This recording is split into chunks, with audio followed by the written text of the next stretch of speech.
today is fundamentally changing business communication. Whether in an office or the field, on a webcam or immersive suite, video is increasing communication efficiency and reducing the cost of doing business for companies around the world. Video's popularity, however, has resulted in a host of terms, acronyms, and technologies that can complicate finding the right solution for your organization. What do you need to assess to make the right choice? First, review your applications. Will video be used for face-to-face interactions, content sharing, high-motion graphics, or more? What resolutions and frame rates are needed to ensure optimal experiences? How much bandwidth do you need? What about display sizes and types? And can you ensure the choices you make today will last into the future? Let's take a look at these technical variables and consider how they influence one another in different applications. The first factors most people consider with video are resolutions and frame rates. Right now, you're seeing me in 1080p resolution. 1080 represents the lines of vertical resolution, while the letter P stands for progressive scan, in which all of the lines of each frame appear in sequence. You may also see resolutions like 1080i. The I stands for interlaced, and generally in the world of video, progressive scan is preferred because interlacing causes details to twitter and blur at the cost of image clarity. Now let's compare the impact of resolution and frame rate on an actual video interaction. Lisa and Larry are in a traditional video conference that uses CIF resolution and about 384 kilobits of bandwidth. Now let's see Lisa in standard definition, or SD, which is about 4 times the resolution of CIF and requires about 768K of bandwidth. Notice the level of detail and clarity Lisa has over Larry. Now let's move Larry to 720p, also known as high definition or HD. 720p at 30 frames per second uses about 1 megabyte of bandwidth and is a primary driver behind today's widespread video adoption. In this interaction, Larry's gestures and expressions become immediately more impactful.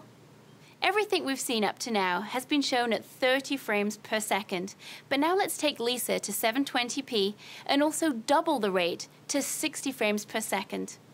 This mode uses about 1.5 meg of bandwidth and is the equivalent of high-definition broadcast TV. Notice that even at the same resolution, because Lisa is being shown at twice the frame rate, her motions are much smoother. Now let's move Larry up to 1080p at 30 frames per second, which uses about 4 megs of bandwidth. So as you can see, significantly increasing the traffic on your network does not necessarily translate into better image quality. Note, Lisa will appear in better quality as her frame rate remains at 60. This underscores the importance of display size in selecting the appropriate resolution. While increasing frame rate has the same impact on any size screen, the impact of resolution declines in proportion with the display size. For example, PDA or cell phone displays support low resolutions but look great because of their small size. As a rule of thumb, the human eye can discern 1080p only when the display size is equal to or greater than 70 inches, and the viewer is sitting about 10 feet from the display. Not all video applications today involve face-to-face interaction. Now that Larry and Lisa appear to have made up, let's take a quick look at some applications illustrating the relative importance of resolution and frame rate. In this live musical performance, where motion smoothness and the ability to discern fine motor movements take priority, optimal viewing occurs at 720p resolution and 60 frames per second. Another example of where motion smoothness takes precedence over maximum resolution is in this clip, where a doctor is instructing a remote group of students in a new medical procedure using captured video as part of his lesson. In some cases, though, clarity and fine detail matter more than motion. These examples from healthcare highlight the importance of maximum 1080p resolution.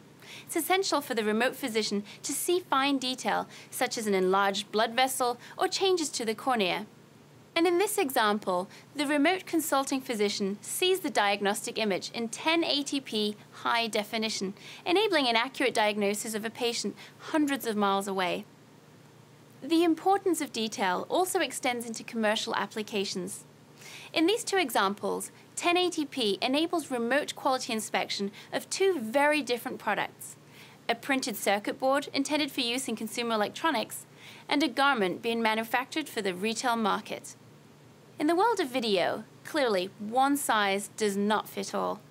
Balancing quality with cost-effectiveness by choosing the right combination of frame rate, resolution, and bandwidth for your environments and requirements is critical.